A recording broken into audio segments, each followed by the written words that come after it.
আমি একটি ছোট্ট বিষয়ের উপর আলোচনা রাখতে যাচ্ছি, শিক্ষার গুরুত্ব। যদিও এটা গতানুগতিকভাবে যে জলসাগুলি হয় আমাদের গ্রামে সেরকম কিছু নয়, ওই জন্য শিক্ষার গুরুত্ব সম্পর্কে কিছু কথা আলোচনা রাখবো ইনশাআল্লাহ। সর্বপ্রথম একটি কথা বলে দিলে আপনার বুঝতে বা শুনতে খুব সুবিধা হবে। সেটি হচ্ছে এই, আল্লাহ সুবহানাহু ওয়া তাআলা বলছেন, নাহনু নাকুসসু আলাইকা হাসানাল কসাস বিমা আওহাইনা ইলাইকা হাযাল কুরআন। সারা পৃথিবীতে যত গদ্য পদ্য উপন্যাস কবিতা আবৃত্তি যা কিছু আছে, আল্লাহ সুবহানাহু ওয়া তাআলা বলছেন আমি ওহীর মাধ্যমে অর্থাৎ পবিত্র আল কোরআনের ভিতরে আমি যে গল্প, যে উপন্যাস, যে কথা বর্ণনা করেছি, এর থেকেও পৃথিবীতে আর ভালো কোনো গল্প বা কথা হতে পারে না। শুধু তাই নয়, এমন একটি কিতাব হুদাল লিন্নাস, মানুষের হেদায়াতের বাণী। শুধু তাই নয়, একটা মানুষ পৃথিবী থেকে জান্নাত পর্যন্ত পৌঁছে যাবে কি পদ্ধতিতে, কেমন ভাবে, কি করলে, তার ডিটেলস বর্ণনা করা হয়েছে পবিত্র আল কোরআনে। তা আমি সেই কোরআন থেকেই একটা একটা করে কথা বলবো ইনশাআল্লাহ। সর্বপ্রথম আপনাদেরকে বলে রাখা ভালো হবে যে আমাদের নবী মুহাম্মদ সাল্লাল্লাহু আলাইহি ওয়াসাল্লাম জন্মগ্রহণ করেছিলেন যে শহরটায়, শহরটির নাম হচ্ছে মক্কা। আর নবুয়তি লাভ করেছিলেন 40 বছর বয়সে। এটাও আমাদের জেনে রাখা ভালো হবে, বর্তমান বাজারে যত আলেমগণ বক্তব্য পেশ করেন জাতির সামনে, প্রায় আলেমগণের বক্তব্যের বিষয় মুহাম্মদ সাল্লাল্লাহু আলাইহি ওয়াসাল্লামের নবুয়তির 23টা বছর নিয়ে আলোচনা। নবীজি এই করেছেন, ওনার বিবিগণ এমন ছিলেন, উনি স্ত্রীদের সাথে এমন ব্যবহার করতেন, উনি পড়শির সঙ্গে এইরকম ব্যবহার করতেন, তিনি মধু খেতে পছন্দ করতেন, তিনি দাড়িকে বাড়িয়েছেন, তিনি ঘুম থেকে উঠে হাত কবজি পর্যন্ত ধৌত করতেন। এইসব নানান দিক নিয়ে শুধুমাত্র 23 বছরের কথাটা আমাদের সামনে আজও পর্যন্ত চলছে না? কিন্তু মুহাম্মদ সাল্লাল্লাহু আলাইহি ওয়াসাল্লাম জন্ম থেকে নিয়ে এই যে 40 বছর পর্যন্ত নবুয়তি পাওয়ার আগ দিন পর্যন্ত, এই যে একটা লং টাইম, দীর্ঘ সময়। আচ্ছা, এই যে দীর্ঘ সময়ের উম্মতের জন্য কোনো শিক্ষা আছে না নেই? আছে। কিন্তু আমরা আলেম ওলামারা এগুলো খুব কমই বর্ণনা করি, তাই না? জি। মুহাম্মদ সাল্লাল্লাহু আলাইহি ওয়াসাল্লাম যে যুগে জন্মগ্রহণ করেছিলেন নাম হচ্ছে আইয়ামে জাহেলিয়াত, অর্থাৎ বর্বরতার যুগ। আর এই যুগে সব থেকে বড় পাপ মানুষ করত 4টি পাপ। এক নম্বরের পাপ হচ্ছে মদ পান। দুই নম্বরের পাপের নাম হচ্ছে ব্যভিচার। তিন নম্বরের পাপের নাম হচ্ছে চক্রবৃদ্ধি হারে সুদ। 4 নম্বরের বড় পাপ গোত্রীয় ঝামেলা। ইতিহাস তার প্রমাণ করে। আপনারা জানেন আউস আর খাজরাজ এই দুটি গোত্র একটা উটকে পানি পান করানোকে কেন্দ্র করে 100 বছর যাবৎ যুদ্ধ চালিয়েছে। এই 4টে পাপের ভিতরেই যে তারা সীমাবদ্ধ ছিল মক্কার মানুষ, তা নয়। আপনারা জানেন যে মক্কা এমন একটি শহর, বিদেশের মানুষেরা অন্য দেশে বাণিজ্যিক ক্ষেত্রে যখন যেত তখন মক্কার উপর দিয়ে তাদেরকে যেতে হতো। আর মক্কার মানুষেরা ছিল তখনকার দিনের এত বড় বাটপার, চিটার, যে বাণিজ্যিক কাফেলাদের কাছ থেকে তারা টাকা পয়সা রাতের অন্ধকারে লুটতরাজ করে নিত।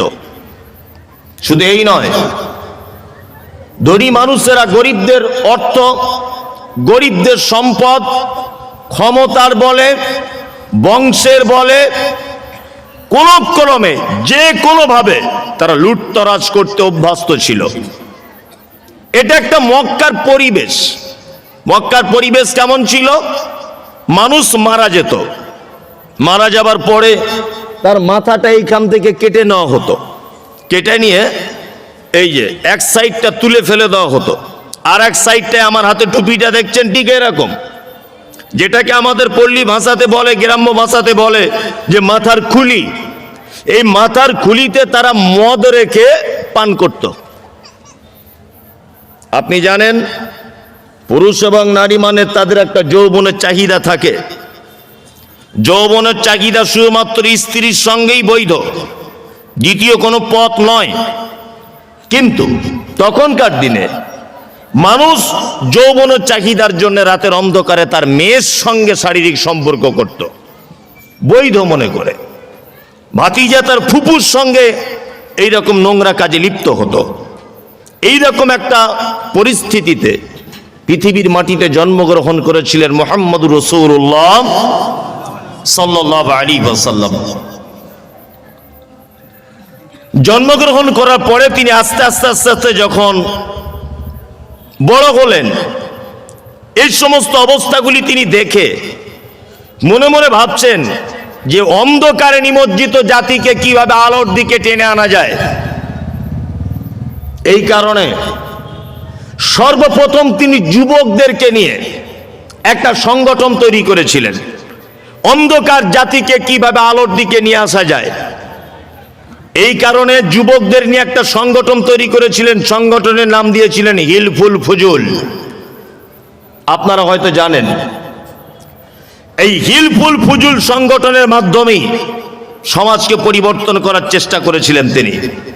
আর এরই মাঝখানে, এরই ফাঁকে তিনি চলে যেতেন মক্কা থেকে 7 মাইল দূরে অবস্থিত একটি পাহাড়, তার নাম হচ্ছে জাবালে নূর, বা এই জাবালে নূরের পাহাড়ের একেবারে উঁচুতে একটা গুহা ছিল, আজও আছে, তার নাম হচ্ছে হীরা।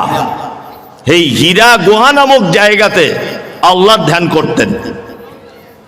একদা জিবরিল আমিন এলেন, এসে আল্লাহ নবী সাল্লাল্লাহু আলাইহি ওয়াসাল্লামকে বলছেন, ইকরা, আপনি পড়ুন।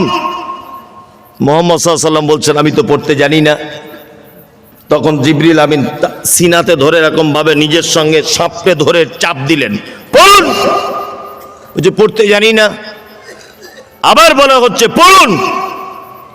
তখন মুহাম্মদ সাল্লাল্লাহু আলাইহি ওয়াসাল্লাম বলছেন, ইকরা বিইসমি রাব্বিকাল্লাযী খলাক, খলাকাল ইনসানা মিন আলাক। 5টি আয়াত অবতীর্ণ হলো। এবার আপনার কাছে একটা জিনিস আমার জানতে খুব ইচ্ছা করছে, খুব মনোযোগ দিয়ে যারা শুনবেন আপনারা তারা বলতে পারবেন।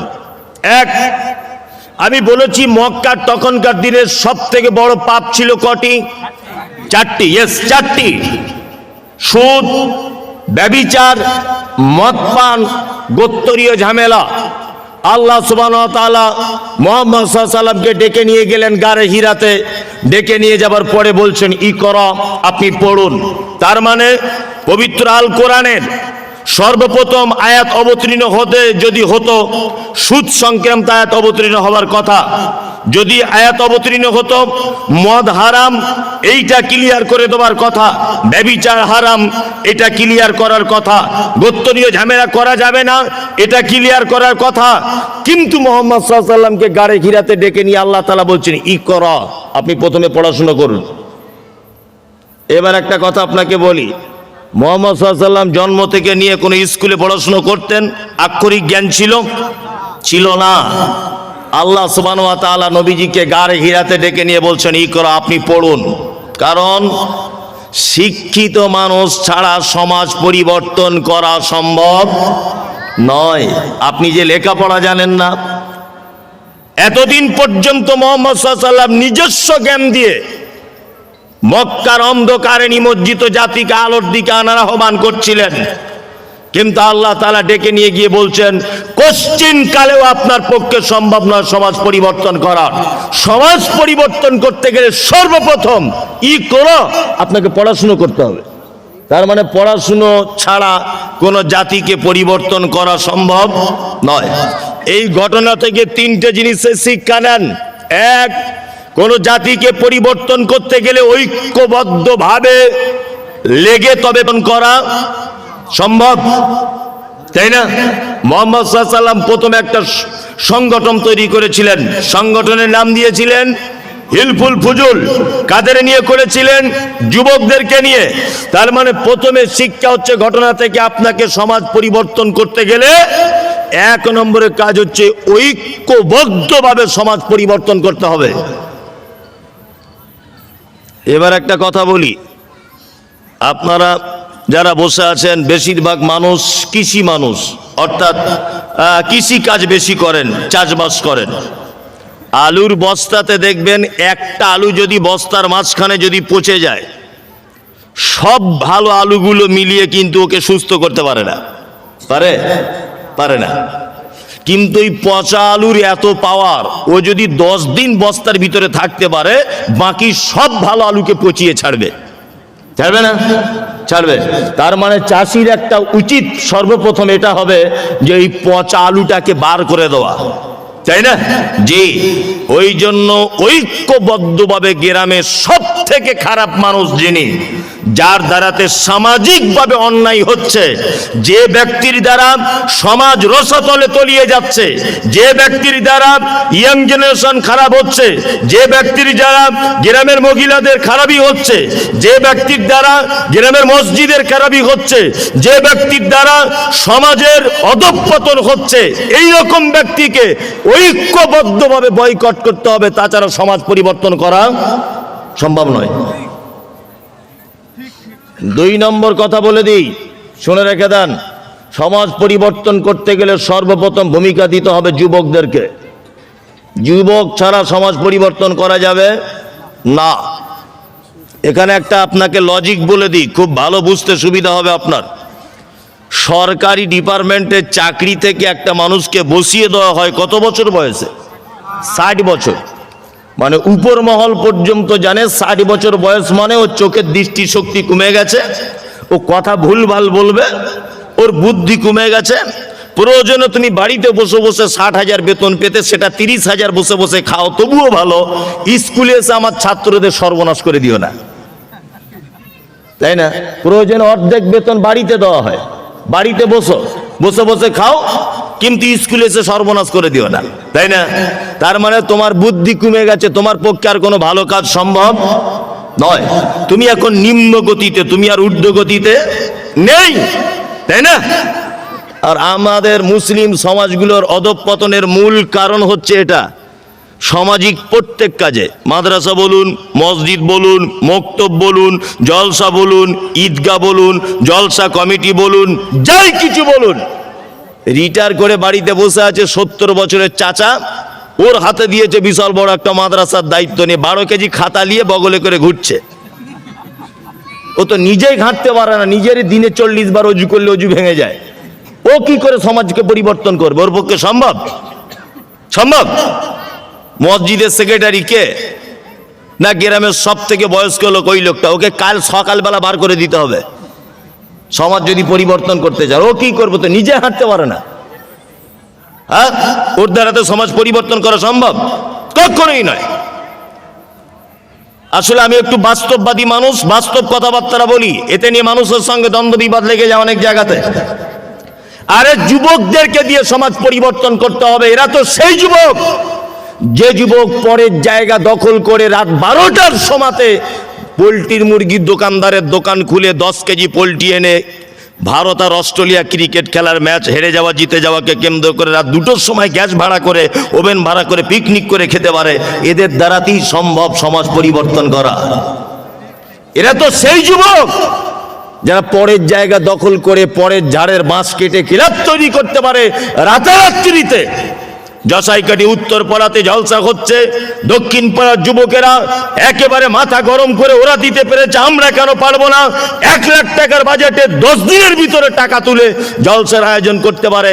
আরে এদেরই পক্ষে সমাজ পরিবর্তন করা সম্ভব। আর দায়িত্ব দিয়েছে বুড়ো দাদুকে, ও কি করবে?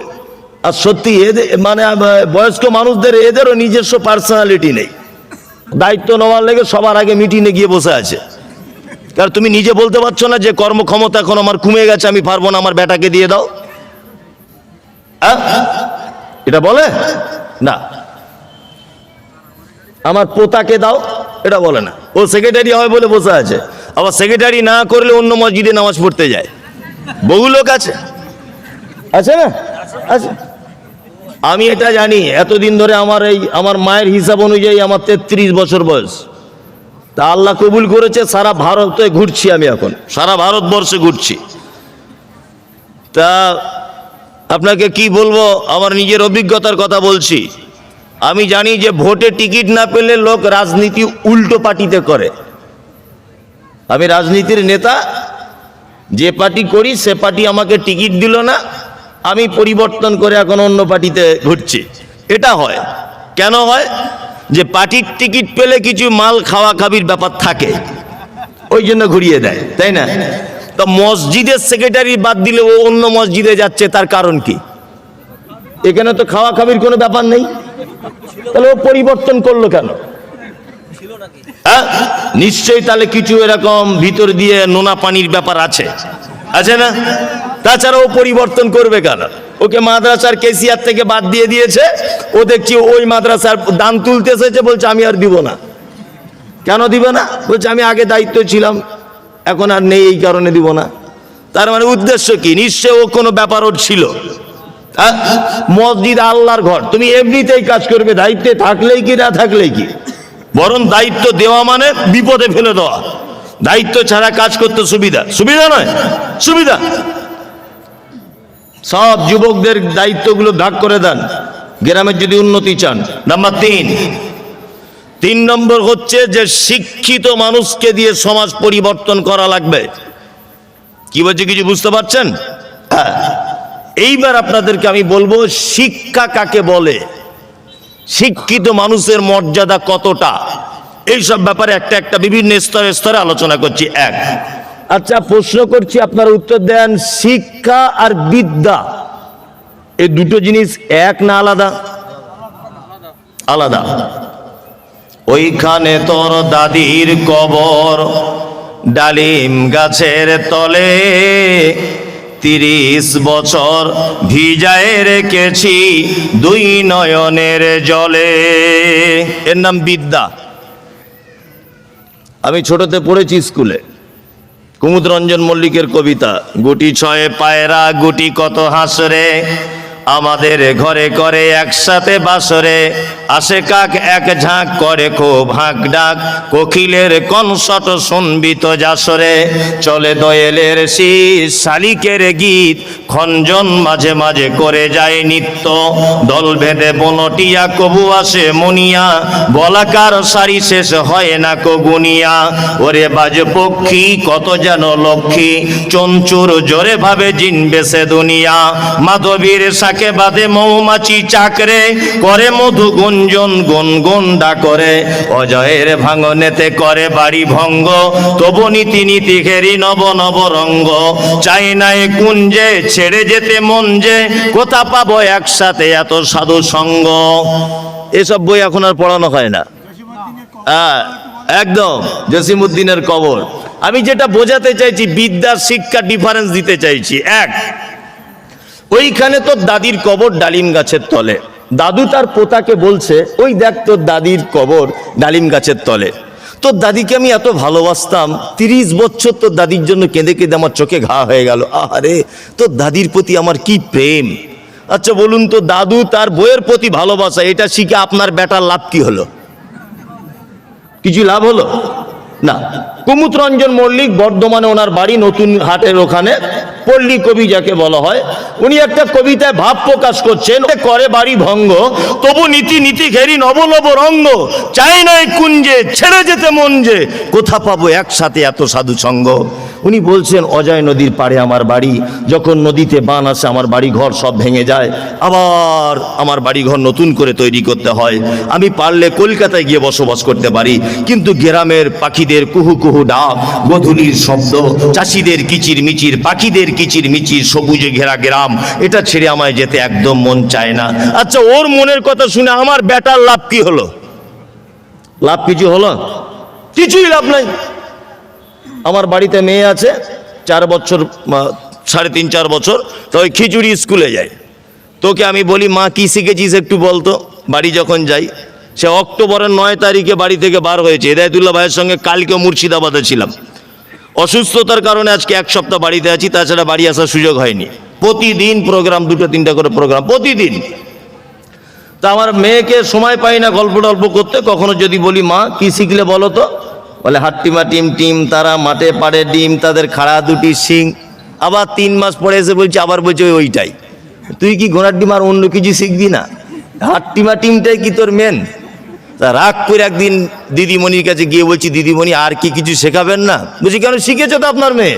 কি শিখেছে? বলছে হাট্টিমা টিম টিম। তা আমি ম্যাডামকে তখন বলছি, ম্যাম আপনি বলুন তো হাট্টিমা টিম মানে এসে ব্যাপারটা কি? বলছে আপনি এত বড় ফেমাস লোক, আপনি জানেন না? হাট্টিমা টিম টিম ওই তারা মাঠে পারে ডিম, আর তাদের ওই খাড়া দুটো সিং। যে ঘোড়ার ডিম তুমিও বুঝো না, ভালো করে বুঝবেন, তুমিও বুঝো না। তা আমার বক্তব্য হচ্ছে, হাট্টিমা টিম মাঠে ডিম পারে, এই নিয়ে আমার বেটার কোনো উপকার হলো? আমার বেটার কোনো উপকার হলো না, আমার বেটির কোনো উপকার হলো না। এর নাম বিদ্যা। বিদ্যা হচ্ছে সেটা যেটা মানুষ মুখস্থ করে, যেটা মানুষ তার স্মৃতিতে রেখে দেয়, কিন্তু সেটা স্মৃতিতে রাখার ফলে তার জীবনের কোনো রকমের কিছু পরিবর্তন আসে না। এর নাম বিদ্যা। 2, শিক্ষা কার নাম? শিক্ষা হচ্ছে সেটা যেটা শেখার পরে আপনার বেটার কথা বলার পরিবর্তন ঘটবে, তার বন্ধুর পরিবর্তন ঘটবে, তার পোশাকের রুচির পরিবর্তন ঘটবে, তার খাওয়া দাওয়ার রুচির পরিবর্তন ঘটবে, সে কার সঙ্গে মিশবে তার পরিবর্তন ঘটবে। এর নাম কি? শিক্ষা। শিক্ষা হলো সেটা যেটা মানুষকে এক কথাতে বিভিন্ন কাজের দিক দিয়ে পরিবর্তন ঘটিয়ে দেয়, তাই না? চলুন এবার আপনাকে বলছি, শিক্ষা কয় প্রকারের? 2 প্রকারের। একটা দ্বীনি শিক্ষা, একটা দুনিয়াবি শিক্ষা, তাই না? মাঝখানে একটা কথা বলে যাচ্ছি, খুব গুরুত্ব সহকারে শুনে নেন শিক্ষিত মানুষ যারা আছেন। মুহাম্মদ সাল্লাল্লাহু আলাইহি ওয়াসাল্লাম বলেছেন, তালাবুল ইলমি ফারিজাতুন আলা কুল্লি মুসলিমিন, প্রত্যেক মুসলিম নর নারীর উপরে দ্বীনের শিক্ষা অর্জন করা কি ফরজ, তাই না? মানে করতেই হবে, কোনো এখানে ফাঁকের অপশন নেই।